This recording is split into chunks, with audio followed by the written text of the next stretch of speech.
Winning Cures Everything. Now for your hosts, Gary and Chris.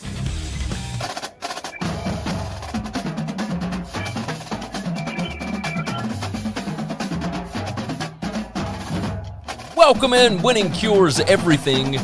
It is, my friends, the Friday, December 3rd edition of the show. I'm Gary. And I'm Chris. And, of course, Chris on the phone, for those of you that are just watching us for the first time during the week. Chris dials in from the telephone, old school style. But we are ready to rock and roll with some college football championship preview talk and the news of the week that is going on with all these different job openings being filled, etc. Lots to discuss. Let me go ahead and tell you, head over to winningcureseverything.com. That is your one-stop shop for everything you need to know about us. All the different podcasts, all the different shows that we do, etc., can be found over there. So go there and then make sure that you are subscribed to the Winning Cures Everything podcast if you are not already. If you're watching the show on Twitter or YouTube or whatever, you can subscribe on those, but you can also subscribe to the podcast. And that would certainly help us out. You can leave a nice 5-star review over there. If you are watching on YouTube, jump into the chat. We would love to see your opinions on everything that's going on. A lot of you guys jump in here all the time anyway, but we definitely appreciate it. Along with that, the show is brought to you by BetUS. It is America's premier online sports book. Go and check them out, BetUS.com. It is where the game begins. And I do a college football show for BetUS. That's every Wednesday and Thursday. I don't know what the schedule will be going into bowl season, but from what I have been told thus far, now it is subject to change, still going to be Wednesdays and Thursdays, I believe. And along with that, Chris does the college football show for Bookmaker Review. You can find the link to both of those in the description below. Now that we've got all that out of the way, Chris, we got some news on Wednesday evening. Of course, Brian Kelly left Notre Dame to head to LSU on Monday night, I believe. Now, Notre Dame has acted very quickly. It appears that they are set with Marcus Freeman, the defensive coordinator that just came over from Cincinnati last year, 35 years old, and it appears he is going to be the next Notre Dame Fighting Irish head football coach. This was kind of shocking to me. What did you take from all this? Yeah, I mean, I think it's a great hire. I do think it's a little bit of a knee-jerk reaction, but I don't hate it. I don't know that they could have went out into the ethos of college football. They would have gotten people with much better resumes, obviously, much proven records better than Freeman being this first head coaching job ever. But I don't know that they're getting a better coach. And I know they're not getting a better recruiter.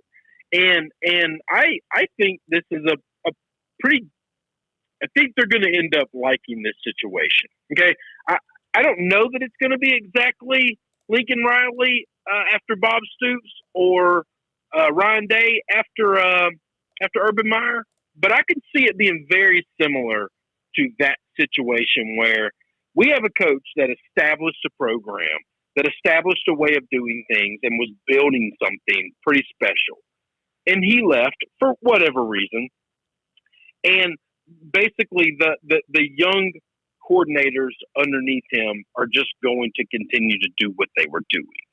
Yes. Tommy Rees is staying. He's the offensive coordinator. The offensive line and defensive line coaches have also committed to staying at Notre Dame. I thought that typically what Notre Dame does in these situations, and of course they haven't had to do it in, 12 years, I believe it is.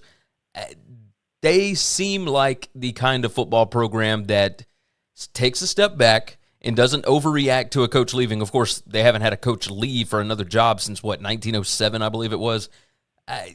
You take a step back and you don't do anything based on emotion, right? You take a look at all the different factors, all the different guys that are out there, and you don't make a rash decision just based on early signing day, etc. I don't know that they made this based on early signing day. I do wonder if part of this is they talked to the guys that are already there, the coordinators and the position coaches, and they all wanted to stick around and keep doing what they're doing, and they just went with the guy that has the highest upside that's a little bit older. Tommy Rees is still in his 20s, so Marcus Freeman being 35 years old and and having experience at different places, because Tommy Rees came in as a grad assistant, I believe, at Notre Dame. He played at Notre Dame. He's just been there. I wonder if maybe this was very quickly, okay, Brian Kelly bailed on us, but we're going to keep this thing going. And Jack Swarbrick and everybody at Notre Dame decided, you know what, this is the best path for us. Obviously, I doubt you're going to have to pay, hand over fist to be able to retain Marcus Freeman and those guys. But, they're still going to get a nice little pay bump. And it just surprised me that they didn't do their due diligence, right? But maybe they have. Maybe they've known this was the guy for a long time, right? Well, I mean, I'll tell you this. They've got a top 5 recruiting class projected for this year, and those guys aren't jumping ship, it doesn't seem. And it seems as if those guys were being recruited by Rees and Freeman anyway. So, if you keep that recruiting class together, what would you want? What could you need? And you're right. They're not – surely these guys aren't going to be making absorbent amounts of money composed to what if you put a full search firm together and you did a national search and you went out to try to get, a top-tier guy.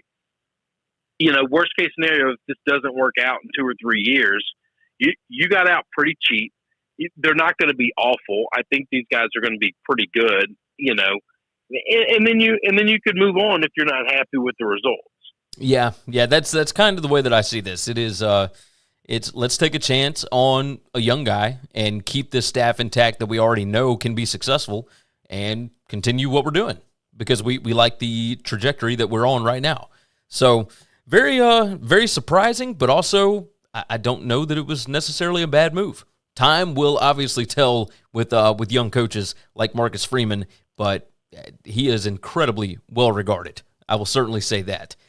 Next on the docket here, Colorado State has announced that they have fired Steve Addazio after just 2 years. His buyout dropped today, on Thursday, December 2nd. And as soon as the contract stipulated that the buyout dropped to $3 million, they went ahead and pulled the plug. Everybody kind of saw this coming. Really, honestly, in his first season, things just did not go well. He was not a very good fit. And you can get away with not being a good fit at a program if you are an exceptional head coach. But he did not get along even with his own staff. He didn't get along with the administration there. This was a weird situation anyway. And now it appears, of course, Urban Meyer was involved in the last coaching search. Urban Meyer will not be involved in this one. Obviously, he is an NFL head coach now. He's not just being consultant everywhere across the board. But yeah, they've announced that they're hiring a national search firm. There will be a national search, etc. This is not a bad job in the G5 if they get the right guy, right? They've got the investment from the community. They've got boosters. They have an incredible stadium. They have facilities. They've got everything that you could possibly need to be successful in the Mountain West Conference. I would imagine they are going to take their time and make sure that they get this one correct. What are your feelings on Addazio being out in Fort Collins? No, I mean, I think it's justified. I don't know how to say it other than that. I think, it was not working and Steve needs to go. Yes. We saw towards the end of the season him getting booted out of a ball game in the first half for 2 unsportsmanlike conduct penalties. And I mean, you just don't see that kind of stuff from a head coach, but things were unraveling quickly. In the past, we've been somewhat against pulling the trigger quickly on people, or at least I have. But we're getting to a point now where you can tell early. If it ain't going in the right direction, you better just cut bait. What you're saying all the time, if you know you got a losing hand, just fold it, right? Yeah, as soon as you know you have a losing hand, fold it. Yeah. I don't care what it costs you, just fold it. And then start over. And that's exactly what they're going to do. I don't have any names for them as of right now. There's a lot of different coordinators, a lot of different lower-level coaches that would fit really, really well here. And I think the name that ends up being the head guy could actually surprise people if they go the right route, because I think a lot of people are interested in this job because of the investment that goes into it, right? So We'll see what happens there. There are still multiple jobs open. The biggest college football job that is still open, of course, is Oklahoma. Outside of that, Louisiana Tech, there's been rumors that they are going to hire Sonny Cumbie. Nothing official on that. Fresno State, of course, the rumors are that they are going to bring back Jeff Tedford. But outside of that, the only P5 job that is open is Duke. Along with them, we've got Akron, like I just said, Colorado State, FIU, Louisiana, Temple, and Troy. And these are all jobs outside of maybe Akron and FIU, which Akron, Joe Moorhead is being talked about quite a bit. There's a lot of links from Joe Moorhead to Akron, which is surprising to me. Would you be surprised if Moorhead takes the Akron job? Maybe not. I don't know. I don't know I feel like he could get something better because what he's done with that offense is fairly impressive. Like, Moorhead did not work at Mississippi State. I don't know that necessarily means that he is a bad coach. I think that what he might want, because obviously he's been incredibly successful as an offensive coordinator, both at Penn State and now at Oregon, I think that he may just like the smaller jobs. He may just want to coach ball. And there ain't nothing wrong with that, right? No, I agree.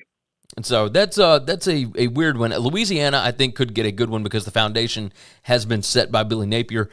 Temple, of course, fired Rod Carey. Talked about that on Monday. Troy, fired Chip Lindsey.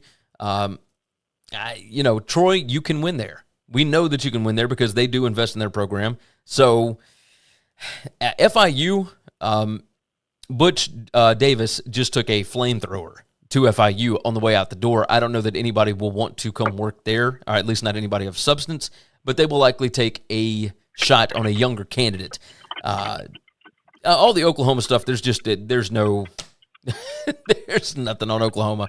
They're keeping that thing tight-lipped. I've not been able to get any kind of intel on that. Are you hearing anything else, not just on Oklahoma, but anywhere else? No, I mean, I don't really. I'm not plugged in anywhere where I would have any information from anything from the smaller schools. Yeah. It's going to be weird, but I do think that some of the names that come up for Colorado State, Louisiana, and even Temple and Troy might be kind of surprising. Dan Lanning from Georgia, I would not be surprised if he were to find his way to one of these, but we shall see. We shall see. The number 4 topic that I got written down here, Adrian Martinez is transferring from Nebraska. I can't say that we didn't see this coming, right? The offense obviously was not working with him, but he might have been a big reason why they were in as many close games as they were. He's incredibly explosive. Parker actually talked earlier, hey, you give me the Colorado State job, and I'll get Adrian Martinez to transfer over, and we'll win the Mountain West in the first year. Like, I do think Adrian Martinez is talented. I don't know where he can go right now that he could play immediately and be properly developed. Like, get some of those yips out of the way, the bad decision-making. I don't know where he can go, him and Spencer Rattler both go, to be able to do that. You got any thoughts on Martinez here? Yeah, I have no idea where he's going to end up landing. I do think a smaller school would be beneficial to him. I couldn't imagine him trying to go to a larger school. Yeah, it's same here because he just was not able to get it done against some of those better defenses in the Big Ten while he was at Nebraska. So that's going to be a strange one to watch going forward because I think he could have a lot of success at a smaller school, whether it's Mountain West, et cetera. We'll have to pay attention, but I have no idea what direction he'll end up wanting to go. Number 5 here. This is our last show before Sunday, before Selection Sunday. Chris, I want you to tell me who is going to be your top 4 on Sunday when they announce it at about 11 a.m. Central Time. Oh, I'm just going to go real quick. I'm going to say Georgia, Michigan, Cincinnati, Oklahoma State. That's exactly who I've got written down. I've got Is Cincy. it really? Yes, I've got Cincy in the 4 spot. I've got Oklahoma State in the 3 spot because I think Oklahoma State will jump them. Because it doesn't matter how bad you beat Houston, a win over Baylor is going to look better, at least to the committee, in my opinion. So you'll get a Michigan-Oklahoma State matchup. You'll get a Georgia-Cincy rematch from last year's Peach Bowl. That's the way that I view this thing going down this weekend. Let me ask you a question. Go ahead. Baylor beats Oklahoma State, but all the rest of those things go the way we think they'll go. Who gets the 4 spot? I think Notre Dame gets the 4 spot. You do? Yeah.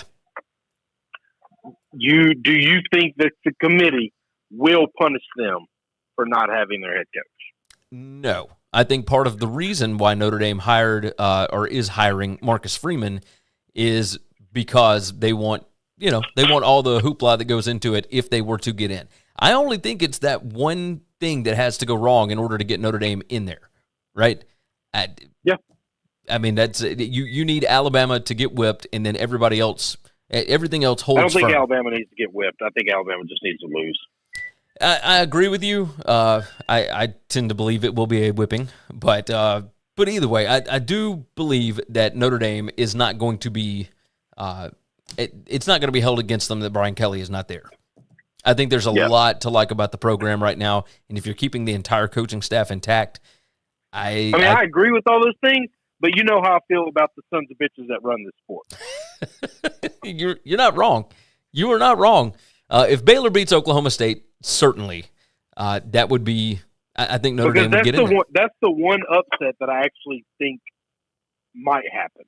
That's the one upset that I would bet on happening. I said so I took Oklahoma State minus 5.5 on the BetUS show. I just don't know how they do it with a starting quarterback for Baylor that has had hamstring injuries and was actually out last week, right? Like this is, I just don't see it happening against that Jim Knowles defense. But figure that stuff out. Yeah, crazy stuff happens. So we will see about that. Do you have any bowl matchups that you would like to see? No, not that I can think of. I mean, I really, I've got 3 of them that I'm hoping for. If Notre Dame doesn't get in this thing, I want Notre Dame to go to a really good bowl. I want them to face a good opponent. I think these players are going to be fired up. Like I'm not kidding. I kind of think if Notre Dame doesn't get in, I'd like to see Notre Dame and Alabama play. Oh, absolutely. And I know nobody else in the country wants to. I think I would take Notre Dame in that game right now to win straight up. Oh, yes, I agree with you. So I've got written down the games that I would like to see. I would love to see Ohio State against Utah because I want to see. I think that Utah can beat Oregon on Friday night. I want to see how manned up Utah's offensive and defensive lines have gotten because they have been whipping people on the line of scrimmage.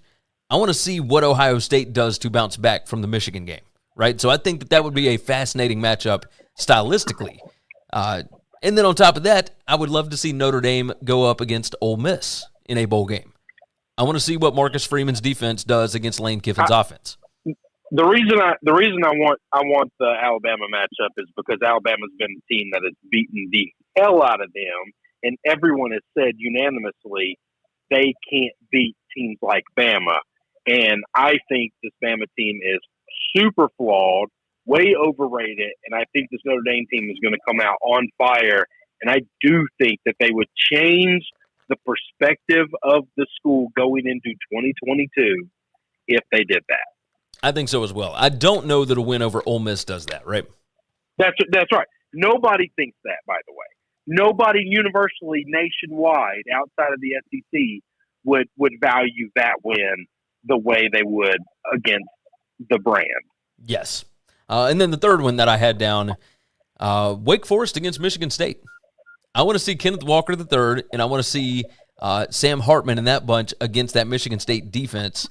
I think we could see a ton of points in a ball game like that, and I think it'd be a lot of fun to see Kenneth Walker go against the school that he left to go over to Michigan State for.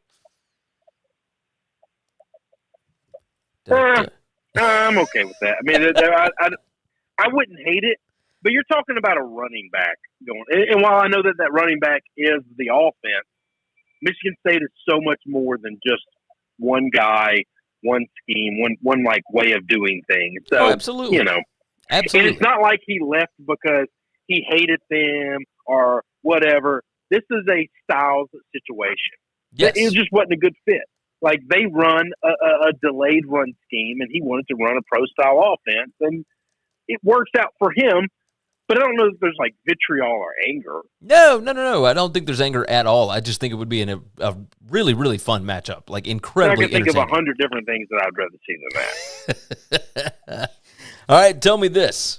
What are the 3 best conference championship games that you think we will see this weekend?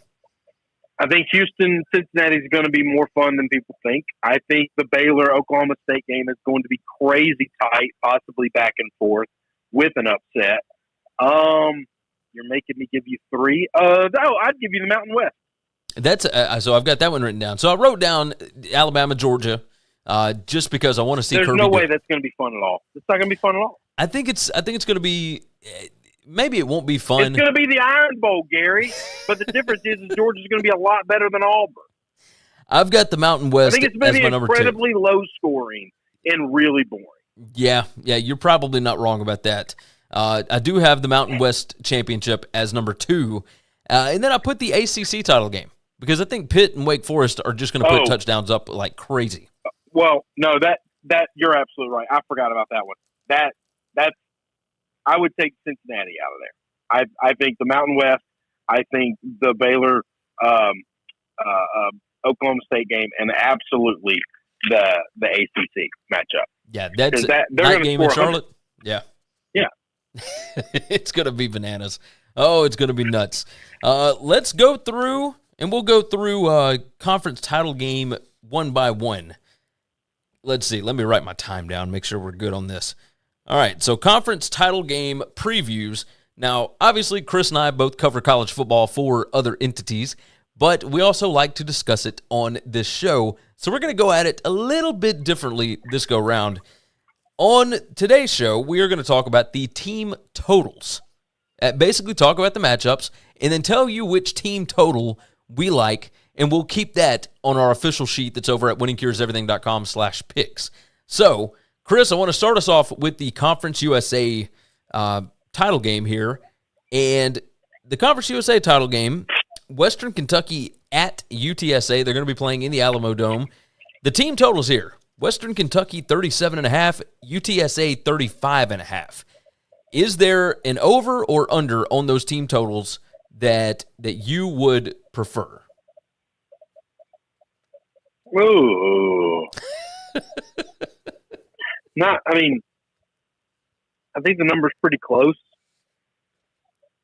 I don't know. I don't have I'll give you mine first. I think What's Western the one for the Kentucky, game? For the game, it's 73. I think Western Kentucky scores over 37.5.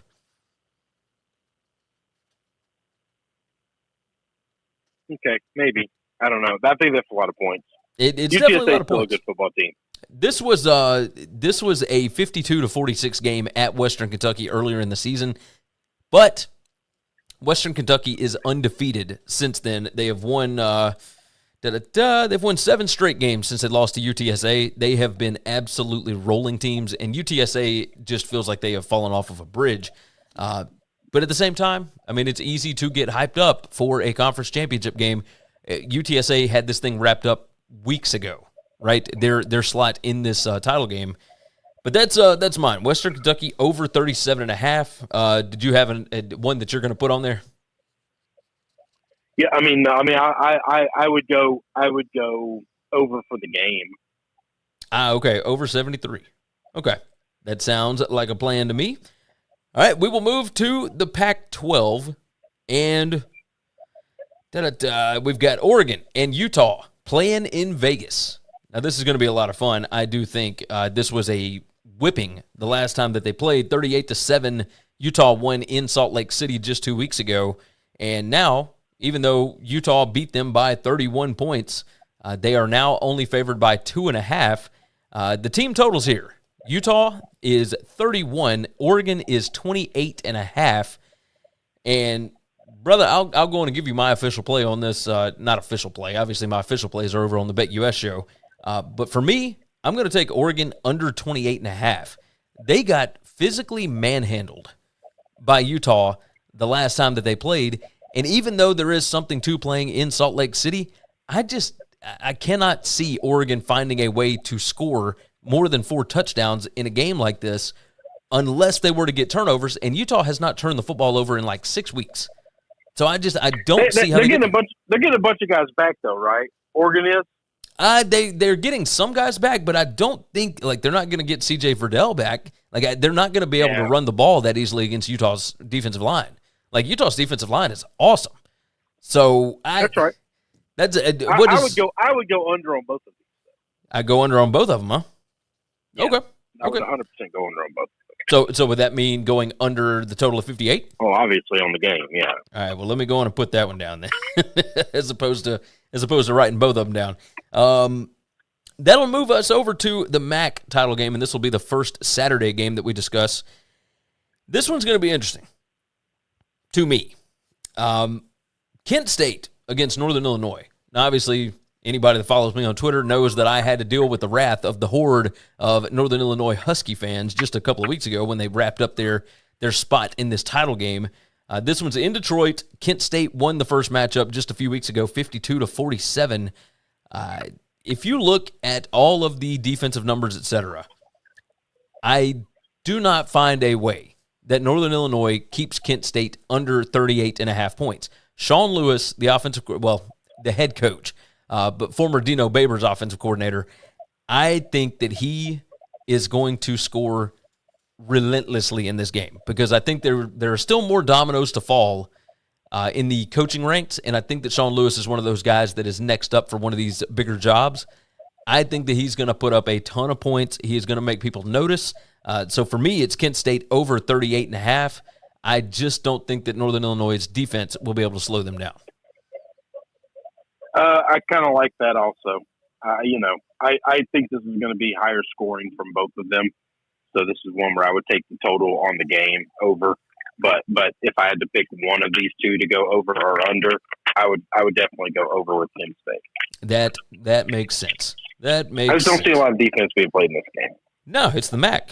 I mean, there's a reason why the total is 74.5, and I think that thing could hit 77 by the time we get there on Saturday morning. I was just about to say I don't see it sitting there for the rest of the week. Nah, me either. Big 12 title game in Arlington, Oklahoma State and Baylor. 46.5 is the total on this one. Oklahoma State won this 24-14 in Stillwater earlier this year, and they completely shut down Baylor's offense in the first half. Now that was with Jerry Bohannon. All right, so the team totals here, we have got Baylor at 20.5, and we've got Oklahoma State at 27. And I'll go ahead and tell you, I look at this, and I think Baylor under 20.5 is where I'm going. I trust that Jim Knowles' defense. It doesn't matter to me which quarterback it is, but Jerry Bohannon may play, but he's dealing with the hamstring. And you understand how those things can last forever. Even if he plays, he's not going to be 100%, especially for a guy that runs the football. That can really, really hurt an offense. The backup for them played fine, but obviously you saw against Texas Tech that they were not the same football team. I really like Oklahoma State here, but for me, it's Baylor under 20.5 because I think that defense is just relentless. Well, I would take Oklahoma State team total under.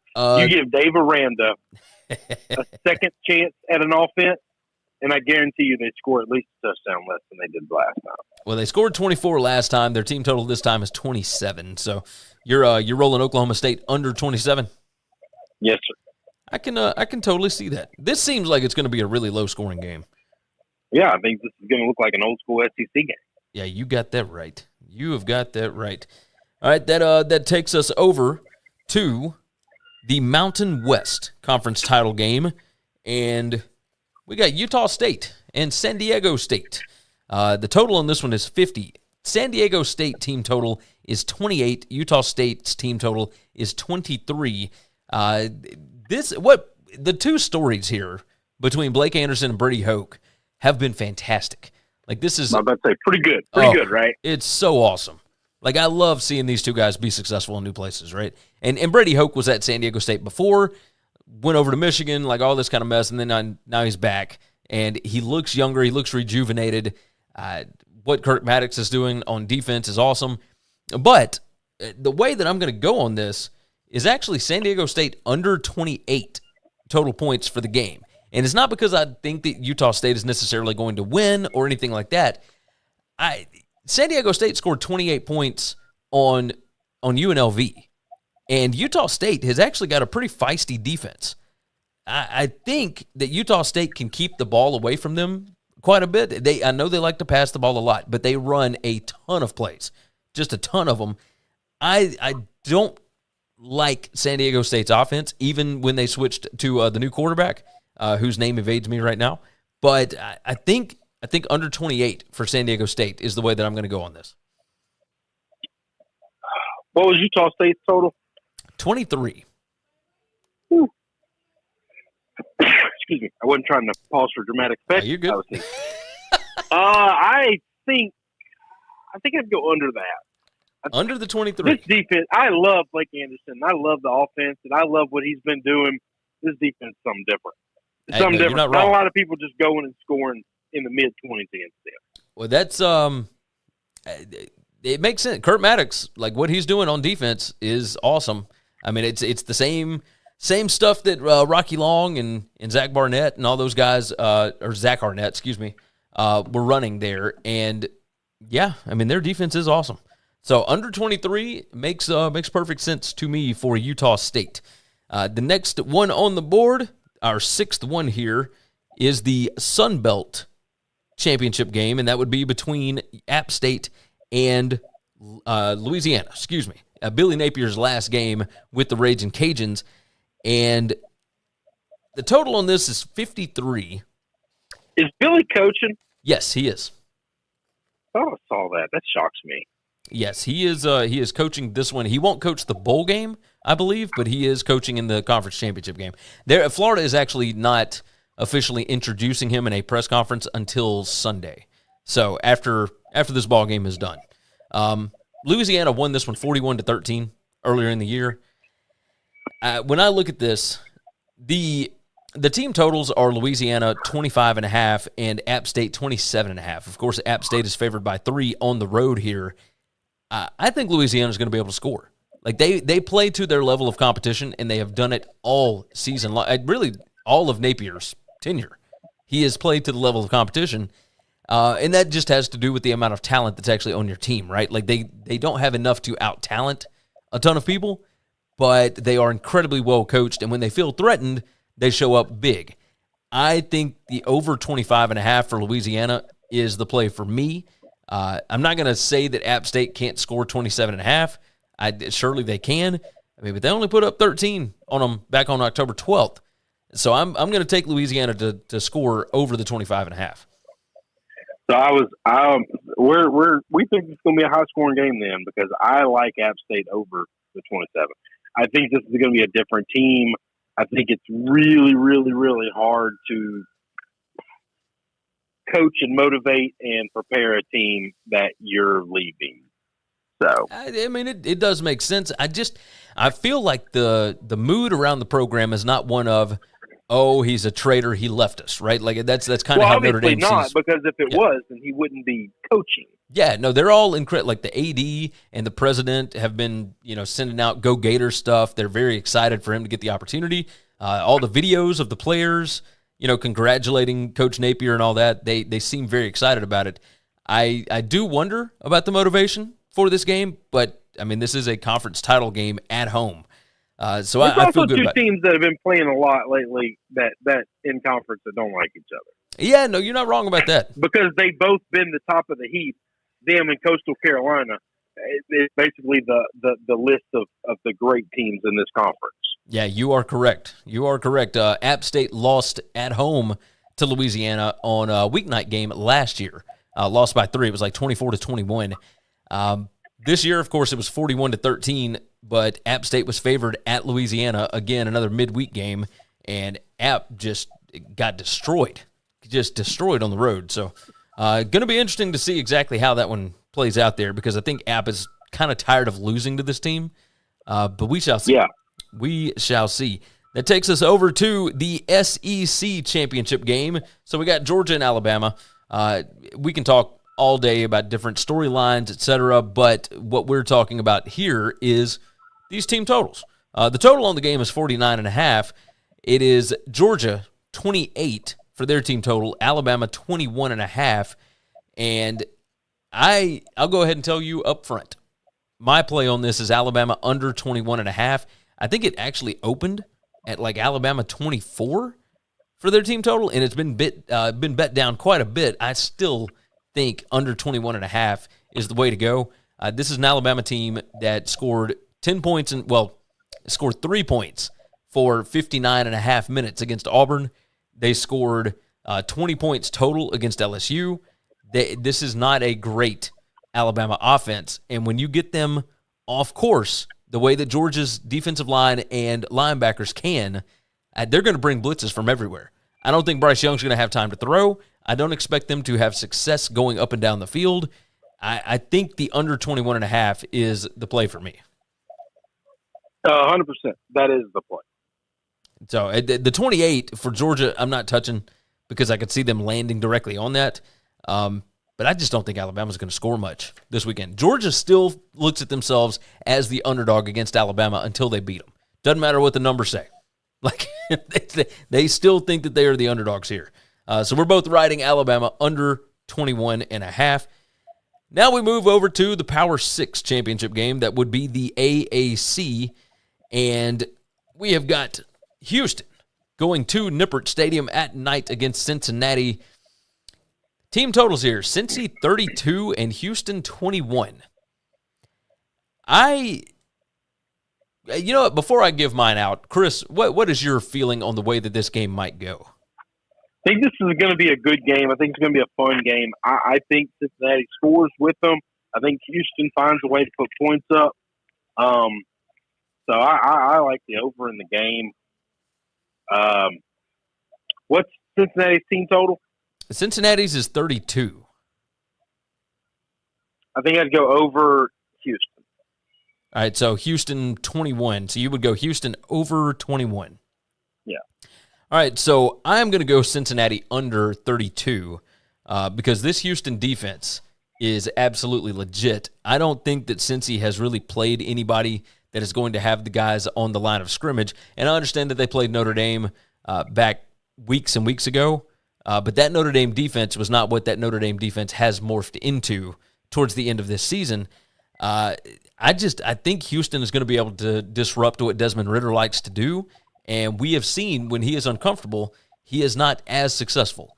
So I'm going to go with the under 32 here. I don't know that Cincy loses the game, but I think that Houston can keep this thing pretty close, and I will take. Yeah, me too. Yeah, I will take the under 32 because I could absolutely see like a 28-24 kind of game. Remember, we saw this last year with Cincinnati. They beat Tulsa 27-24 in the AAC conference title game, and I mean Tulsa just absolutely whipped them on the line of scrimmage, or at least whipped them is an exaggeration here. They stayed with them. They made them incredibly uncomfortable, and they put them in bad situations over and over and over again. Now, since he won the ball game late. But that's kind of how I see this one, right? I think that Houston's defense and their defensive line are going to give pressure to Ridder, and I don't think they're going to get to that 32 there. So we see this a little bit differently, but I do like your Houston over 21 there. That's not a bad play. We will move to the Big Ten. We got 2 left here. So our Big Ten preview on this, Iowa and Michigan. I see the team totals here, 16.5 for Iowa, 27 for Michigan. And this is one that I really have no idea on, right? I got no idea which way to go with this. The last time these two teams met was 2019. Michigan won the game 10-3. Michigan, I've heard multiple people say this, and I think they're dead on with it. Iowa is the generic brand Michigan. Like, Michigan does everything that Iowa does, only better. And in that situation, Iowa kind of relies on teams to turn the football over. And I don't think Michigan does that. They have not been turning the football over a whole lot as of late. They seem to be really confident in the way that they're going about games. You look at Iowa's turnover margin, You take out their games against Indiana, Iowa State, etc., and their turnover margin is not great. I think it's like +3 on the season. Like they against the really, really bad teams, they feasted on turnovers. Oh, it was Maryland was the other one. They feasted on the turnovers in those games. Against everybody else, like Iowa turns the football over a lot too. I don't think there's any real gain for them. I think Michigan is going to shut them down defensively. So give me Iowa under 16.5 here. I don't know what the limit is for Michigan to be able to score, but I don't think that Iowa scores a lot of points here. We're the same on this one also. This is the way you got to go. You can't trust that Iowa offense for anything. No, and I also don't trust Michigan. I don't trust Iowa to be able to generate turnovers from Michigan. How's that? I don't think they're going to get cheap points here. I agree. All right, so the last one that we have got the ACC title game, and that will be Pitt and Wake Forest in Charlotte, North Carolina. This is going to be an ABC game, by the way. Hey, Felica's not going to be at this one. They're going to hang out at the SEC championship game, I heard. So, team totals on this. Obviously, these are two high-flying offenses, etc. Wake Forest team total is 35. Pitt team total is 37. The total for the game is 71.5. And I think the only way that you can go on this is Pitt's team total over 37. Because I think that there is a world, to use some of your phrasing, there's a world in which Wake Forest can get shut down a little bit on offense by that Pitt defense. Pitt is number 4 in defensive adjusted sack rate, and Wake Forest is number 104 in giving up that sack rate. So there's a strong chance that Wake Forest may not get to that 35, and I don't see any way that this Wake Forest defense finds a way to slow down Pitt at all. I think Mark Whipple and that offense with Kenny Pickett is going to roll. So give me the over 37 for Pitt. Yeah, we disagree with that. Now, I think it's going to be a hellaciously high-scoring game. I think they bust the 71, whatever it is, by a lot. There's just no chance Pitt's going to shut this offense down. There's zero chance. Okay. So you're going to do the full game over 71.5, huh? Oh yeah, I think that's a complete lock of the whole weekend. Yeah, you might be right about that. Look, I said this several weeks ago. Outside of a couple of teams, Wake's scoring 50. If you want to beat them, you got to get to 50. Okay, a few teams got them to the 40s and made it look ugly, but nobody's held this team in the 30s. Yeah, no, you're right. You are right. The only one that was able to do it was Clemson, and I don't think Pitt's defense is that good. No, not even close. Not even a little bit. I love it. All right, a little bit shorter show than usual, but Chris, is there anything else that we need to hit on? Nah, man. I mean, I think that's it. Hey, hang on. I want to talk about coaches leaving and all this stuff, right? Okay, yeah, let's do it. So, there's a ton of stuff. Now, I'm a little bit. You can say that I'm biased or I'm sensitive because he left for my school, okay? But I liked Brian Kelly, and I probably would defend Brian Kelly leaving no matter where he left, as long as he didn't go to someplace shitty like Alabama. I don't understand. Like, all these people are super critical of how I want to ask all of those people, how do you think these guys should leave? What do you think they should do? Like, there's no good way to leave a program or to leave a school or leave a place you've been at for 12 years and you've done really, really well. Not just really well, better than anyone else in the history of that school, if we're looking at it honestly. Because some of those national championships they have was back in the day when they were the only team on TV. This is true.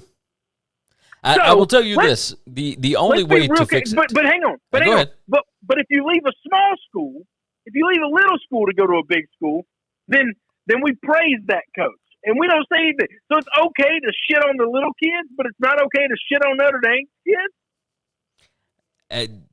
I mean, from the media backlash, that's what it would seem, right? But I don't understand the consistency of that. Mike Norvell leaves Memphis for Florida State, and he's praised and he's heralded. Yeah, Brian Kelly leaves from Notre Dame. Everybody who covers college football that's not a Notre Dame fan or grad universally agrees the LSU job is a better job. Yes. But all of them seem to think it was a huge mistake to leave. I can't believe you left your school. Can't believe you quit on these players. That's the word we're using. Quit on these players. What are we talking about? Well, I think quit on his guys. So hold on. I think the issue here is that Notre Dame at least has a slim sliver of a chance of getting into the college football playoff, right? And that's what you do this for, is to win national titles. I think the quitting on his players thing for Brian Kelly is basically him admitting, even if we get in this thing, the roster that I got can't compete with these other two rosters, or these other 4 or 5, whatever it is. I don't see. I disagree with that. I kind of disagree too. Yeah, it's the other one roster. The other one roster. Everybody else, he knows they can compete with. He knows they can compete with Cincinnati. There's no question in my mind, that he knows he can compete with Michigan and whoever the hell else gets in at third. He also knows, without a shadow of a doubt, with this roster, with this team, if he coaches the most perfect game, they have no shot against Georgia. Yeah. He's leaving to go try to compete against Georgia. Yes, 100%. That's the only thing. And I'll tell you how we fix it is we move the early signing day to August. Like that's the way that you fix this, right? Why do we need an early signing day? Why do we need 2? I don't have. I will tell you why. Because people who actually make a living doing this stuff run the sport, and they need more content. That's why. Well, I will tell you this. By the way, we had talked about it's more for the kids. The kids are the ones that really wanted it, right? They're the ones that pushed for it, and the compliance offices and all that kind of mess to go on and get them to sign, so that they don't have the extra time of having to fend off people that are caught. We've talked about this before. But if you do it in August, I think that's we talked about that, and I'm going to say the same thing. That's a bullshit argument. That's a complete and utter horseshit argument, Gary. I don't think that we need a second one, honestly. Just let this thing be done in February. That way, everybody can get through bowl games or whatever else they need to. You can make coaching hires, afterwards. You don't have to get them on the recruiting trail right now. Brian Kelly could have stayed with his team until they get left out of the playoff on Sunday, whenever that is. There's a lot of stuff. He could have coached in the playoffs. He could have coached. He could have tried to win a title and see what he could do there. And the national championship game is on January 10th, and national signing day would have been on February 1st, 2nd, or 3rd, whatever it is every year. You'd still have a month. What are we talking about? I don't understand I hate the lack of consistency in people, right? That's what I really hate. If one guy does something, we get all up in arms. We call him a quitter, or we call him a cheater, or we call him a piece of this or a piece of that.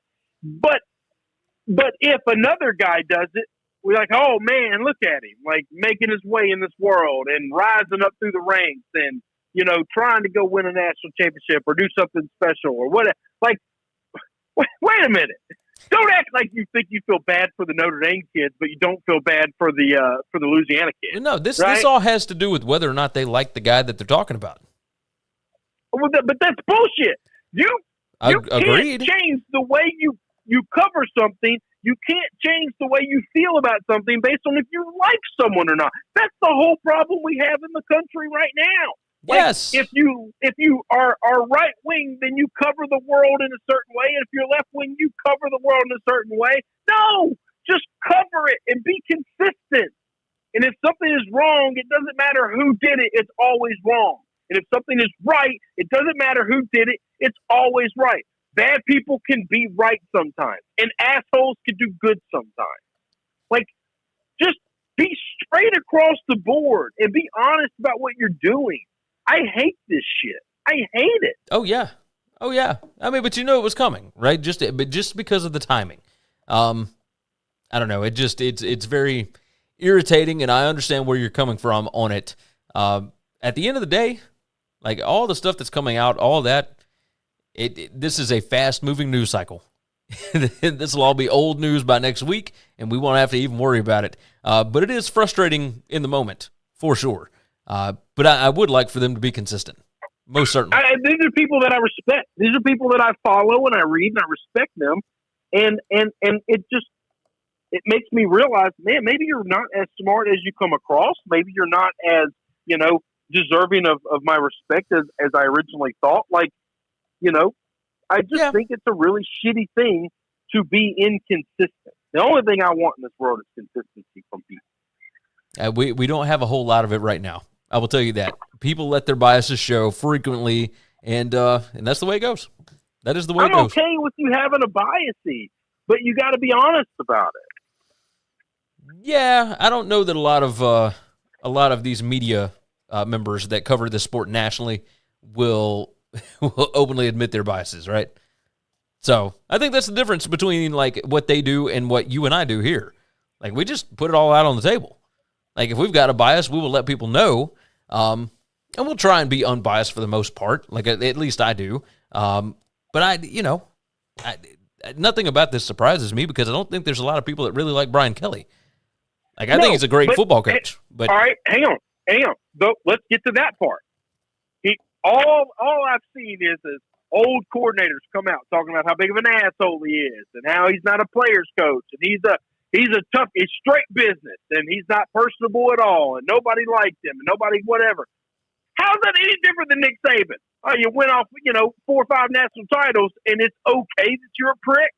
It's okay that nobody wants to work for you. But this guy makes it to a couple of national championship rounds, but doesn't win any. And so he's wrong for being a prick. He's wrong for being business only. Like, I mean, don't forget this is the inconsistency. They didn't like him when he was at Alabama. When he first went to Alabama, I mean, it became a huge, huge thing. And there's still a ton of people that don't like him.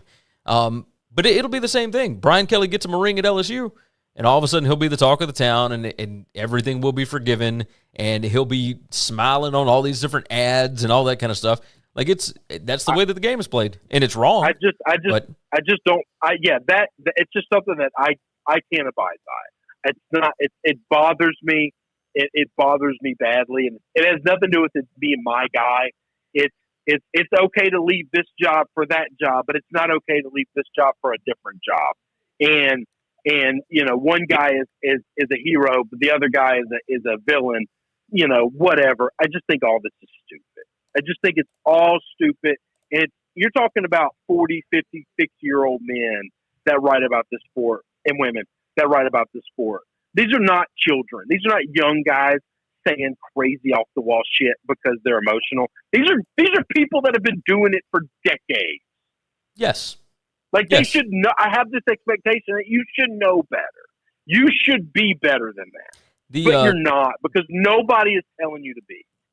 Standards in journalism have dropped precipitously over the years, and it's a shame to see it. But I mean, I don't know how to change it at this point. It's sad, but it's the way that it will continue to be for quite some time. That's the only thing I want to hit on. I like that. It. Pissed me off. Like, just reading all this stuff and listening to all these guys, talking about the coaching moves, and some are great, and this, that, and another, and other guys are assholes and quitters on the team, and I'm just like, hang on, how did they both do the exact same thing? But one is a quitter, and the other guy is a hero. Like, that didn't make any damn sense. No, it didn't make any sense. No, I'm with you. I totally understand where you're coming from. It's strange that there has been more vitriol towards Brian Kelly than Lincoln Riley leaving Oklahoma, the day after Bedlam. It's a little weird. It's certainly weird, but I don't see it changing anytime soon, brother. I mean, it's going to be this way every year. I don't care that nobody likes my coach. I like my coach. They can all kiss my ass. I think that's a good spot for us to wrap this thing up. All right, man, let me go and let you off the call, and I'll wrap up the show. See you, buddy. All right, be good. All right, of course, that was Chris. You can follow him on Twitter at Chris B. Giannini. I, of course, am Gary. You can follow me at Gary WCE.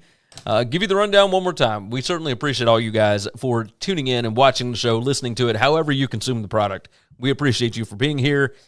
You have gotten us to our 5,000 goal. So 5,000 subscribers on YouTube. Obviously, the podcast doing incredibly well. Also, Go and check out the BetUS College Football Show. Check out the Bookmaker Review College Football Show. Chris hosts that one. I host the BetUS one. The links for both of those are in the description. Go check out BetUS. It's America's premier online sports book. You can find it at betus.com. Get signed up over there for sure.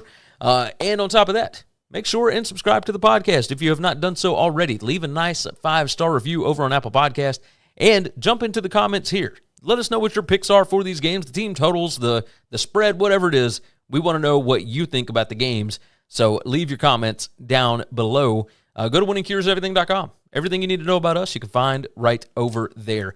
We hope that you all have successful gambling weekends. We hope that the games are fantastic. We will be back right here on Sunday morning.